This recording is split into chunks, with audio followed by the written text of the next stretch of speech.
সকলোলৈকে আমাৰ পৰিয়ালৰ ফালৰ পৰা দুৰ্গা পূজাৰ শুভকামনা থাকিল আৰু মোৰ অন্য এটা ভিডিঅ'লৈ সকলোকে স্বাগতম জনালোঁ। আৰু এইফালে দেৱী দৰ্শন কৰিলোঁ। দেৱী দৰ্শন কৰাৰ পিছত এইফালে জুবিনদাৰ ওচৰতো প্ৰাৰ্থনা জনালোঁ, তেওঁ যাতে য'তে থাকে ভালকৈ থাকে, এয়া মোৰ ভগৱানৰ ওচৰত প্ৰাৰ্থনা। আৰু ইয়াৰ পিছত প্ৰসাদ ল'লোঁ আৰু প্ৰসাদ লোৱাৰ পিছত এইফালে খিচিৰি দিছিলে, তাকো খাই আহিলোঁ, যিটো মোৰ অল টাইম ফেভৰেট হয়। আৰু আজি বিৰাট গৰম আছিলে কিন্তু দুপৰীয়াৰ সময়ত।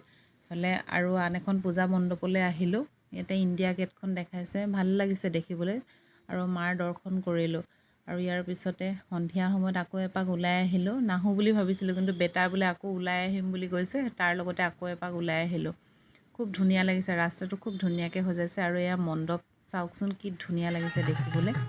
পূজা বুলি ক'লে খুব ভাল লাগে, কিন্তু এইবাৰ মনবিলাক ইমান ভাল লাগি থকা নাই, যিহেতু সকলোৱে জানেই আমাৰ অসমৰ বাবে ডাঙৰ ক্ষতি, আমাৰ জুবিন দা আমাৰ মাজৰ পৰা হেৰাই গ'ল। আৰু এয়া দেৱী দৰ্শন